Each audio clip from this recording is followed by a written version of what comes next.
Student अगर आप भी क्लास 12th में और बोर्ड एग्जाम 2023 का एग्जाम देने वाले हैं तो आज की ये वीडियो आप सभी के लिए बहुत ही ज़्यादा इंपॉर्टेंट होने वाली है, क्योंकि आज की इस वीडियो में मैं आप सभी को क्लास 12th मैथ का जो चैप्टर नंबर 4 जिसको हम सारिक यानी कि डिटरमिनेंट कहते हैं उसके मैं आपको कुछ मोस्ट इंपॉर्टेंट क्वेश्चन मैं आपको बताऊंगा। स्टूडेंट ये चैप्टर आपके एग्जाम के पॉइंट ऑफ व्यू से बहुत ही ज़्यादा इंपॉर्टेंट है, क्योंकि इस चैप्टर से आपके 5 नंबर के क्वेश्चन अक्सर बोर्ड एग्जाम में पूछे जाते हैं। तो उन्हीं सारे क्वेश्चन को मैं आपको बताऊंगा जो कि आपके प्रीवियस ईयर में पूछे जा चुके हैं। कोई क्वेश्चन 2012 में पूछा हुआ है, कोई 13 में पूछा गया, कोई 15 में, कुछ इसी तरीके से आपके बोर्ड एग्जाम में पूछा हुआ क्वेश्चन है। अभी रिसेंट में आया हुआ भी क्वेश्चन मैं आपको बताने वाला हूं। तो वीडियो बहुत ज्यादा इंपॉर्टेंट होने वाली है, वीडियो को लास्ट तक देखिएगा और चैनल पर नहीं तो चैनल को सब्सक्राइब भी कर लीजिएगा। चलिए शुरू करते हैं इस वीडियो को। सो स्टूडेंट यहाँ पे देखिए जो पहला क्वेश्चन है ये भी बहुत ज्यादा इंपॉर्टेंट क्वेश्चन है। आपके बोर्ड एग्जाम में 5 नंबर का यही क्वेश्चन पूछा गया था। बोला है सिद्ध कीजिए, ये हमें क्या दे रखा है, सारिक यानी कि एक डिटरमिनेंट दे रखा है। हमें प्रूफ करना है a प्लस बी का होल क्यूब, इसके बराबर हमें क्या करना है, ये प्रूफ करके दिखाना है। ठीक है, तो सबसे पहले हम क्या करते हैं, सारिक को किससे दिखाते हैं, सारिक को हम लोग डेल से दिखाते हैं। तो डेल इक्वल टू हम LHS को लेकर चलेंगे, RHS को प्रूफ करेंगे। तो डेल इक्वल टू हम लोग लिख लेते हैं, दे रखा है a minus B minus c 2a और यहाँ पे दे रखा है 2b और b minus c minus a 2b और यहाँ से दे रखा है 2c और यहाँ से 2c और c minus a minus b दे रखा है। ठीक है, तो ये चीज हमारे पास दे रखा है। अब देखो हमें चाहिए क्या, देखो इस तरीके के जो क्वेश्चन होते हैं ना जिसमें हमें सिद्ध करके दिखाना होता है, खास करके सारिक वाले चैप्टर में ध्यान रखना, इस तरीके के जो क्वेश्चन होते हैं जिसमें आपको प्रूफ करना होता है। तो देखो आप क्वेश्चन को उसी के अकॉर्डिंग सॉल्व करोगे जिस आपको क्या करना है, पहले तो देखना है कि आपको ले आना क्या, आपको सिद्ध क्या करके दिखाना है, उसी के अकॉर्डिंग आप क्या करोगे, क्वेश्चन को आगे प्रोसीड करोगे। ठीक है, तो देखो हमें चाहिए आंसर में a plus B plus c चाहिए। होल क्यूब को अभी छोड़ो, पहले तो आपको चाहिए a plus B plus c चाहिए। तो हम क्या करेंगे, ऑपरेशन लगाएंगे। देखो यहाँ पे हमारे पास है a माइनस बी माइनस सी, तो यहाँ पे लिख दिया a माइनस बी माइनस सी। अब हम क्या करें, ये रो नंबर 1, ये रो, देखो ये रो नंबर 1 यानी कि पहली रो, ये दूसरी रो, ये तीसरी रो। ठीक है, तो अगर हम क्या करें R1, ये देखो ये R1, ये R2, ये R3, अगर हम क्या करें R1 plus R2 plus R3 यानी कि तीनों को जोड़ दे, तो देखो R1 की value a minus B minus C है। अब इसमें R2 जोड़ो तो R2 की वैल्यू है प्लस 2b। अब इसी में प्लस करके R3 जोड़ो तो 2c। तो यहाँ पे सॉल्व करोगे जब, तो देखो यहाँ से आपका क्या आएगा, a आ गया। अब माइनस, यहाँ पे देखो माइनस का b है और 2b, देखो 2b बड़ा है और किसमें है, पॉजिटिव में, तो प्लस का b आ जाएगा, माइनस b और प्लस का 2b क्या आएगा, प्लस का b आएगा, माइनस सी और प्लस का 2c। ठीक है, तो क्या आएगा, प्लस का c आएगा। तो देखो क्या आ गया हमारे पास, a प्लस बी प्लस सी आ गया। ठीक है, तो यही तो हमें चाहिए, a प्लस बी प्लस सी। तो यहाँ से ये फाइनल आंसर निकल के क्या आ रहा है, हमें क्या करना है, R1 के प्लेस पे क्या करना है, ऑपरेशन लगाना है, R1 प्लस R2 और प्लस R3, यानी कि पहली रो, दूसरी रो, तीसरी रो, तीनों को क्या करना है, जोड़ देना है। तो यहाँ से देखो डेल इक्वल टू क्या आ जाएगा, जब तीनों को जोड़ोगे तो यही आएगा आपके पास a plus B plus C. देखो a प्लस बी प्लस सी आएगा। इसी तरीके से इसको जोड़ोगे ना, इसको इन तीनों को भी जोड़ोगे तो भी वही आएगा। मैं आपको करके दिखा देता हूं। जैसे आपके पास R1 की वैल्यू है 2a, अब इसमें प्लस करना है आपको, क्या इसमें आपको प्लस करना है R2 की वैल्यू है b minus c minus a। ठीक है, अब इसी में क्या करना है, आपको प्लस करना है क्या, 2c। ठीक, ये आपके पास है, ये R1 R2 R3 की वैल्यू मैंने लिख दी। अब देखो आपके पास क्या दिख रहा है, यहाँ से देखो 2a है और यहाँ पे माइनस का a है, तो a बचा। ठीक, अब यहाँ पे देखो आपके पास प्लस का b है, प्लस का b को लिख दो। ठीक, अब यहाँ पे माइनस c है और प्लस का 2c है, तो प्लस का c तो बचेगा, यानी कि तीनों केस में क्या आएगा, a प्लस बी प्लस सी इधर भी आएगा, a प्लस बी प्लस सी इधर भी आएगा और इधर भी आएगा, a प्लस बी और प्लस का c। इसको कट कर दीजिए, ये रफली वर्क है। ठीक, सारिक आपका यहीं तक है, a प्लस बी, देखो पहली वाली रो में क्या, a प्लस बी प्लस सी आपका तीनों में आ गया। ठीक है, और आपको क्या करना है, दूसरी रो और तीसरी रो को इसी तरीके से लिख लेना है, 2b और यहाँ से 2c c minus a minus b। ठीक है, देखो एक क्वेश्चन को आप अच्छी तरीके से अगर समझ लोगे तो आने वाले आप सभी क्वेश्चन को इजीली कर सकते हो। अब देखो पहली वाली रो में क्या दिख रहा है, a प्लस बी प्लस सी सब में दिख रहा है ना, तो पहली वाली रो से a plus B plus C को हम क्या करेंगे, कॉमन करके साइड के बाहर कर लेते हैं। तो del equal to a plus B plus C को कॉमन कर लीजिए, तो बाहर आएगा a प्लस बी प्लस सी।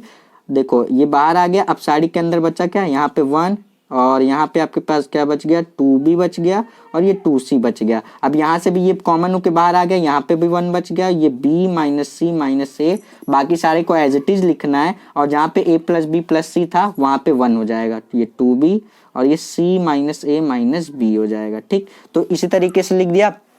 अब हम क्या करेंगे, देखो अब हम लगाएंगे कॉलम पे ऑपरेशन। किस पे लगाएंगे, कॉलम पे। हमें क्या करना था, देखो हमें आंसर में ले आना था a प्लस बी प्लस सी, जो कि हमारा आ गया। अब बात करें क्यूब इस पे कैसे लगेगा, तो अभी हम आगे सॉल्व करेंगे तो क्यूब भी लग जाएगा। देखो अब हम करेंगे सारणी का, क्या करेंगे हम लोग, प्रसरण करेंगे, यानी कि ये जो डिटरमिनेंट है इसको हम क्या करेंगे, एक्सपेंड करेंगे।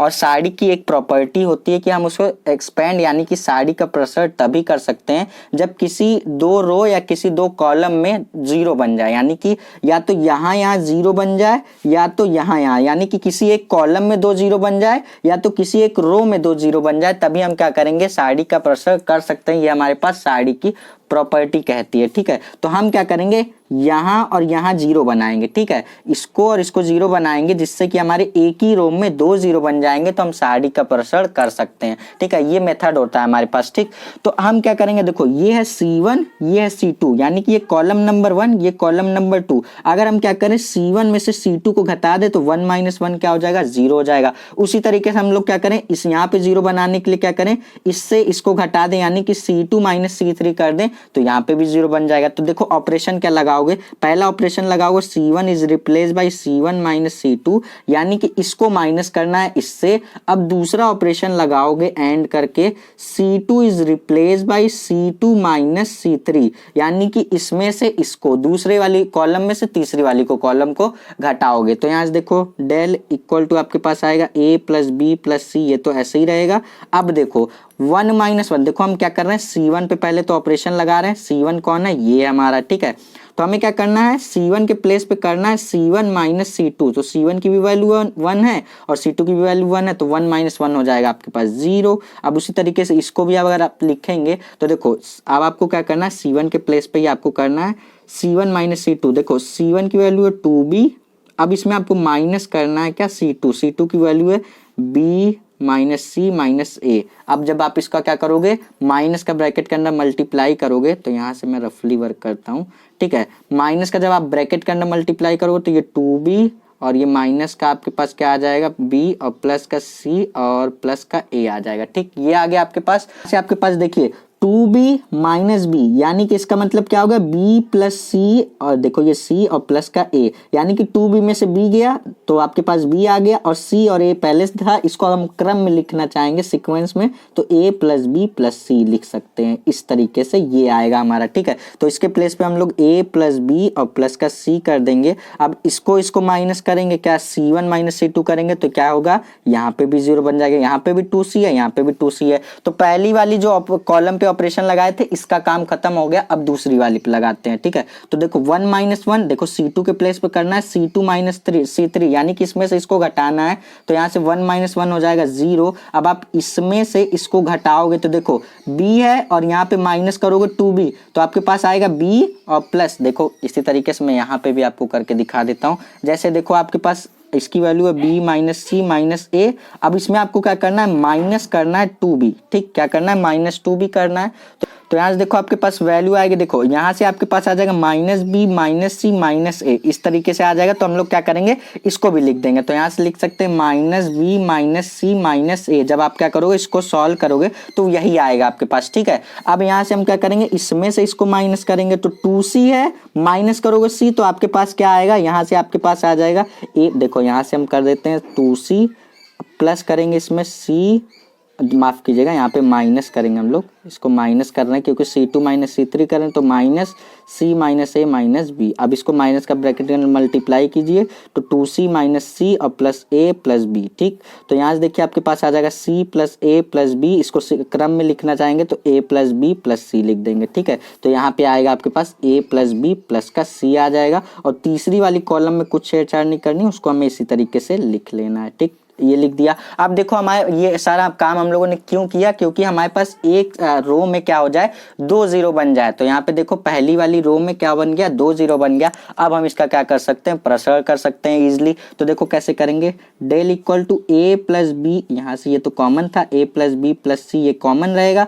अब देखो प्रसरण कैसे करते हैं, अगर आप 0 को उठाओ तो लिख दिया 0, अब लगा दो ब्रैकेट। ठीक, ध्यान से सुनना, 0 को उठाया लगा दिया ब्रैकेट। अब जिसको उठाओगे उसके नीचे वाली कॉलम को छुपा लो और उसके सामने वाली रो को छुपा लो। बच क्या रहा है, ये 4 डिजिट बच रहा है। ठीक, आपस में क्रॉस मल्टीप्लाई कर दो, 0 है, अब इसको क्रॉस मल्टीप्लाई करोगे तो दुनिया का कोई भी नंबर लेके आओगे 0 से मल्टीप्लाई होकर के क्या हो जाएगा, 0 ही हो जाएगा। उसी तरीके से इसको लोगे तो ये वाली कॉलम को छुपा लो, ये वाली रो को छुपा लो, लिखो पहले 0, अब ब्रैकेट बना लो। अब ये वाली कॉलम छुपाओ, ये वाली रो को छुपाओ, ये दोनों बचा, ये दोनों बचा, क्रॉस मल्टीप्लाई करो, दुनिया का कोई भी नंबर लेके आओगे 0 से मल्टीप्लाई होके वो 0 ही हो जाना है। बात करेंगे 1 की, तो लिखा 1, अब इसको लगाइए ब्रैकेट। ठीक, लगा दिया हम लोगों ने, क्या लगा दिया, सबसे पहले तो लगा दिया ब्रैकेट। ठीक, लगा दिए ब्रैकेट। अब ये वाली कॉलम को छुपा लो, ये वाली रो को छुपा लो, इसका कर दो क्रॉस मल्टीप्लाई। ठीक है, तो देखो a प्लस बी प्लस सी, इसका मल्टीप्लाई होगा a प्लस बी प्लस सी से, तो यहाँ से आपके पास हो जाएगा a प्लस बी प्लस सी का होल स्क्वायर हो जाएगा। ठीक, ये हो गया हमारे पास। अब बात करें सर इसको क्यों नहीं लिखा, क्योंकि ये देखो ये इससे मल्टीप्लाई हुआ तो ये आ गया, लेकिन ये जा रहा है इससे मल्टीप्लाई होने, तो 0 किसी से भी मल्टीप्लाई होता है तो वो सबको, दुनिया का कोई भी बड़ा, कितना भी बड़ा से बड़ा नंबर क्यों ना हो, आगे अगर मल्टीप्लाई में 0 लगा दो तो वो सारे टर्म को क्या कर देता है, 0 कर देता है। ये बिल्कुल बच्चों वाली बात है, बताने की जरूरत नहीं है। ठीक, अब देखो a plus B plus c 1 time इधर है, 2 टाइम इधर है। मैंने क्या बताया, आधार आधार समान होती हैं, उनकी घातें जुड़ जाती हैं। तो डेल इक्वल टू आ जाएगा a प्लस बी प्लस सी का होल क्यूब आ जाएगा। स्टूडेंट यही चीज हमें प्रूफ करके दिखानी थी, ये RHS की वैल्यू आ जाएगी। यही क्वेश्चन आपके बोर्ड एग्जाम में एग्जैक्ट यही क्वेश्चन 5 नंबर का पूछा गया था। स्टूडेंट अगर फिर से चलूं मैं क्वेश्चन की तरफ, तो देखिए आप ध्यान से, तो यही हमें प्रूफ करके दिखाना था, a प्लस बी प्लस सी का होल क्यूब प्रूफ करके दिखाना था, जो कि हम लोगों ने इजिली प्रूफ कर लिया। आप चाहें तो इस क्वेश्चन को नोट भी कर सकते हैं, वीडियो को फिर से देख सकते हैं। अब चलते हैं अपने नेक्स्ट क्वेश्चन की तरफ।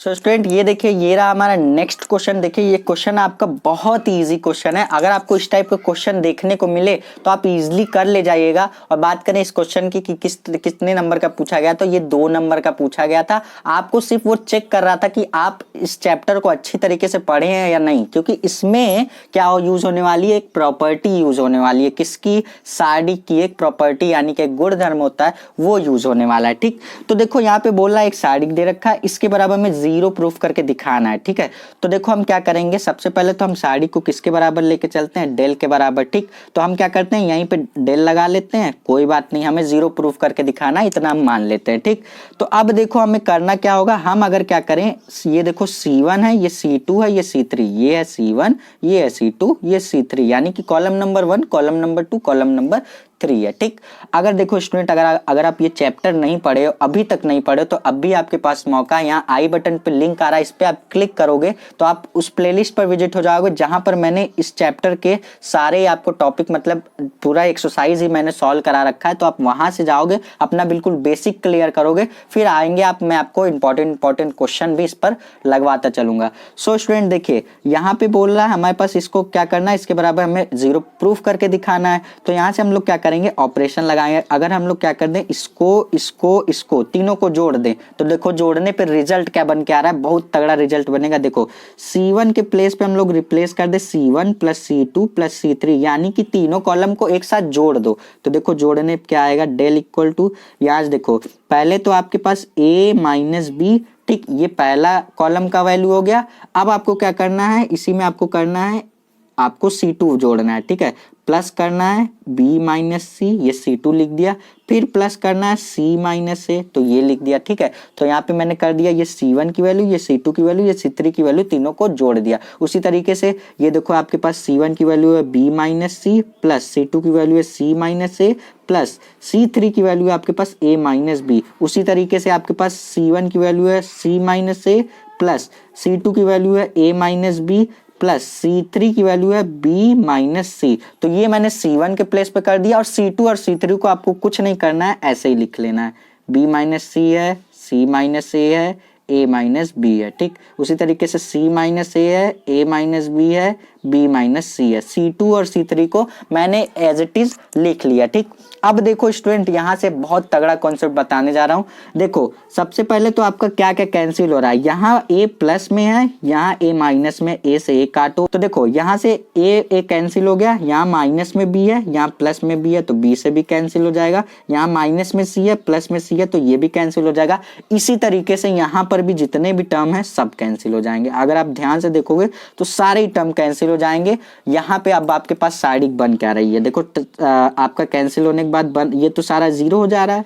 ठीक, ये तो जीरो हो जा रहा है, यहाँ पे बच रहा है बी माइनस सी माइनस ए माइनस बी, सी माइनस ए माइनस बी माइनस सी, यही तो बच रहा है आपके पास। अब देखो यहाँ पे कॉन्सेप्ट यूज हो रहा है। ठीक है, अब आपको जीरो कैसे आप प्रूफ करोगे, देखो साड़ी की एक प्रॉपर्टी होती है, इसका एक गुण धर्म होता है कि अगर किसी साड़ी में अगर किसी साड़ी में उसकी एक पंक्ति या फिर एक स्तंभ पूरी की पूरी जीरो हो जाए तो उस साड़ी का मान क्या आता है, जीरो आता है स्टूडेंट। यानी कि डेल, आप डेल की वैल्यू क्या लिख देंगे, डायरेक्ट जीरो लिख देंगे। फिर से सुनिए, किसी भी डिटर्मिनेंट में किसी एक कॉलम या किसी एक रो की पूरी वैल्यू ही जीरो हो जाए तो उस केस में डिटर्मिनेंट की वैल्यू क्या आती है, हमेशा जीरो आती है। देखो इसमें पहली वाली कॉलम में सारा टर्म ही जीरो हो गया, तो इस कंडीशन में जब भी आपको ऐसा कंडीशन दिखे तो इस कंडीशन में आपकी क्या होती है, सारी की सारी वैल्यू क्या आती है, जीरो आती है। तो यहाँ पे एक कंक्लूजन भी आप लिख सकते हो, क्यों जीरो आया, यहाँ पे आप लिख सकते हो C1 के सारे मान क्या है, C1 के सारे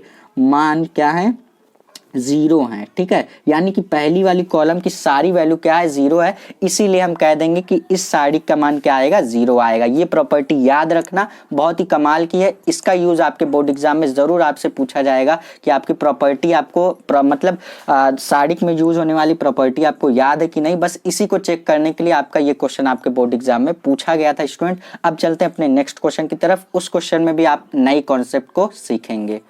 सो स्टूडेंट ये रहा हमारा नेक्स्ट क्वेश्चन। देखो यहाँ पे मैंने स्टेटमेंट तो नहीं लिखा है, लेकिन इससे ही प्रूफ हो रहा है कि आपको इस साड़ी के बराबर आपको जीरो प्रूफ करके दिखाना है। तो देखो इसमें भी आप कैसे करोगे प्रूफ, इसमें भी अगर स्टूडेंट आप सॉल्व करते और सॉल्व करने के बाद किसी एक कॉलम की पूरी वैल्यू जीरो हो जाए, या तो किसी एक कॉलम या तो फिर किसी एक रो की पूरी वैल्यू जीरो हो जाए, तो उस कंडीशन में तो जीरो हो जाएगा। पिछले क्वेश्चन में मैंने आपको ये प्रॉपर्टी बता दी। अब इस क्वेश्चन में देखो एक अलग प्रॉपर्टी यूज होने जा रही है। ठीक है, तो देखो यूज क्या होगा, हम क्या करेंगे, यहाँ पे देखो प्रूफ करना है हमें। ठीक है, हमें जीरो तो प्रूफ करके दिखाना है, तो हम कैसे प्रूफ करेंगे, सबसे पहले तो डेल इक्वल टू लिखेंगे 1 1 1, पहली और दूसरी कॉलम में कुछ नहीं करना है, B C C A B. ठीक है, ए का मल्टीप्लाई कर दो तो ये ए बी हो जाएगा प्लस सी ए हो जाएगा। उसी तरीके से बी का मल्टीप्लाई कर दो यहाँ ब्रैकेट के अंदर, तो यहाँ से आपके पास बी सी हो जाएगा प्लस ए सी, माफ कीजिएगा बी ए हो जाएगा। उसी तरीके से सी का मल्टीप्लाई कर दोगे तो सी ए प्लस सी बी हो जाएगा। ठीक, मैंने क्या किया, सिर्फ और सिर्फ मल्टीप्लाई कर दिया। अब स्टूडेंट देखो यहाँ से हम लोग करेंगे क्या, यहाँ से हम लोग ऑपरेशन लगा देंगे, यानी कि C2 और C3 को क्या करेंगे, जोड़ देंगे। किसके प्लेस पे, C3 के प्लेस पे। तो यहाँ पे लगाओगे C3 के प्लेस पे रिप्लेस करोगे आप C2 प्लस C3, यानी कि कॉलम दूसरी और कॉलम तीसरी को क्या करोगे, आप जोड़ दोगे। ठीक है, देखो जोड़ने के बाद बहुत तगड़ा रिजल्ट निकल के आएगा। यहाँ से देखो डेल इक्वल टू, आप पहली वाली कॉलम को कुछ मत करो, ऐसे ही लिख लो। ठीक, अब आप क्या करो, C3 के प्लेस पे करना है ना, तो C2 को भी इसी तरीके से लिख लो, यहाँ से ए बी हो गया। अब C3 के प्लेस पे आपको इसको और इसको जोड़ देना है, तो यहाँ पे देखो आपके पास C2 की वैल्यू है बी सी प्लस C3 की वैल्यू है ए बी, और आपके पास क्या है, यहाँ से प्लस का सी ए है। ठीक, ये हो गया आपके पास। अब देखो यहाँ से उसी तरीके से आपके पास C2 की वैल्यू है सी ए और C3 की वैल्यू है plus B C plus A B A. ठीक है, उसी तरीके से C2 की वैल्यू है आपके पास ए बी प्लस C3 की वैल्यू है सी ए प्लस सी बी। ठीक, तो ये क्या किया मैंने, जोड़ दिया। अब देखो स्टूडेंट यहाँ से आप क्या करोगे, इसको अगर मैं क्रम में लिखना चाहूँ, ए बी मतलब ए बी सी इस तरीके से सीक्वेंस में लिखना चाहूंगा तो कैसे लिखूंगा, डेल इक्वल टू लिखूंगा 1 1 1, यहाँ से B C C A B. ठीक, इतना हो गया। अब अगर मैं इसको सीक्वेंस में लिखना चाहूंगा तो लिखूंगा ए बी को पहले लिख दे रहा हूँ प्लस कर दूंगा BC को फिर लिख दे रहा हूँ प्लस CA कर दूंगा। ये मैंने क्यों किया, क्योंकि ये क्रम में हो जाए, ABC के क्रम में हो जाए, जिससे कि आपको और अच्छी तरीके से समझ में आएगा। सेम उसी तरीके से इसको भी करेंगे। सबसे पहले आप कर दीजिए यहाँ पे आपके पास AB, तो कर दीजिए AB। उसी तरीके से आपके पास क्या है BC है, तो प्लस कर दीजिए BC, ठीक। उसी तरीके से प्लस करके आपके पास क्या है CA, तो CA कर दीजिए, ठीक। अब उसी तरीके से हम क्या करेंगे, उसी तरीके से फिर यहाँ पे हम लोग क्या कर देंगे, पहले AB है, AB को ही रहने दीजिए, प्लस यहाँ पे आप क्या करेंगे, सबसे उसके बाद आप कर देंगे BC, ठीक। तो कर दीजिए ये वाले को BC और प्लस उसके बाद आप कर देंगे CA, ठीक है। अब स्टूडेंट यहाँ से आप ध्यान से देखेंगे C3 की सारे एलिमेंट क्या है, समान, यानी कि ये यहाँ पे भी है आपके पास वही वैल्यू, यहाँ पे भी आपके पास सेम वैल्यू, यहाँ पे भी सेम वैल्यू, यानी कि C3 की वैल्यू क्या है, सारी सेम है। तो यहाँ से हम लोग क्या करेंगे, इस पूरे टर्म को कॉमन कर लेंगे, कॉमन करके साइड के बाहर निकाल लेते हैं। तो डेल इक्वल टू आपके पास यहाँ से आएगा AB प्लस BC और प्लस CA। ये पूरा टर्म मैंने क्या किया, कॉमन कर लिया, कॉमन करके साइड के बाहर कर लेंगे। तो यहाँ पे बचेगा 1 1 1, यहाँ पे बचेगा BC CA AB और यहाँ पे आपके पास कॉमन हो गया सारा टर्म, तो बचेगा 1, यहाँ पे भी 1, यहाँ पे भी 1, इतना बचेगा। अब स्टूडेंट इसका मान 0 कैसे आएगा, तो इसको ध्यान से सुनिए। यहाँ पे भी एक प्रॉपर्टी यूज होगी, यहाँ पे आप सुनिएगा ध्यान से कि साड़ी की एक प्रॉपर्टी होती है कि जब किसी साड़ी में 2 रो या फिर 2 कॉलम क्या हो जाए, समान हो जाए। यहाँ पे देखो C1 और C3 क्या है, समान है, यानी कि बराबर है। यहाँ पे भी 1 1 1 है, यहाँ पे भी 1 1 1 है, तो यानी कि C1 और C3 की वैल्यू क्या है, दोनों बराबर है। तो इस कंडीशन में भी साड़ी का जो मान आता है स्टूडेंट, वो क्या आता है, 0 के बराबर आता है स्टूडेंट। अगर ये इससे जब ये पूरा 0 हो गया तो ये वाला इससे मल्टीप्लाई होकर ऑलवेज 0 ही हो जाना है, ठीक है। आप मैं लिख भी देता हूं जिससे कि आपको याद रहेगा। यहाँ पे हम लोग लिख सकते हैं क्यों ऐसा हुआ, क्योंकि यहाँ पे हम लिख सकते हैं क्योंकि C1 और C3 यानी कि ये और ये क्या है, समान है। यहाँ से लिख सकता हूँ समान है, यानी कि दोनों की वैल्यू क्या है, इक्वल है, बराबर है। तो इस कंडीशन में हम कहेंगे कि साड़ी का मान क्या आता है, 0 आता है। तो 0 के बराबर हम लोगों ने प्रूफ करके दिखा दिया स्टूडेंट। यही हमें इस क्वेश्चन में प्रूफ करके दिखाना था। आई होप कि आपको मैंने 3 क्वेश्चन बताए, तीनों ही क्वेश्चन आपको अच्छी तरीके से समझ में आए होंगे। मैंने अपना पूरा एफर्ट दिया आपको समझाने के लिए। सो स्टूडेंट, आने वाली वीडियो में इसी चैप्टर के नहीं और भी चैप्टर के मैं आपको इंपॉर्टेंट क्वेश्चन बताता चलूंगा। जब तक कि हमारा एग्जाम नहीं हो जाता, हम ढेर सारे क्वेश्चन सभी चैप्टर के लगा लेंगे, जिससे कि हम एग्जाम आते आते अपने एग्जाम के लिए बिल्कुल प्रिपेयर हो सके। सो स्टूडेंट, आई होप कि आपको ये वीडियो अच्छी लगी। अगर आपको वीडियो अच्छी लगी तो वीडियो को लाइक करिएगा और चैनल पे नए तो चैनल को प्लीज सब्सक्राइब कर दीजिएगा, क्योंकि आपका एक सब्सक्राइबर में बहुत ही ज्यादा मोटिवेट करता है और भी वीडियो बनाने के लिए। सो स्टूडेंट, मिलते हैं नेक्स्ट वीडियो में, तब तक के लिए पढ़ते रहिए। All the best.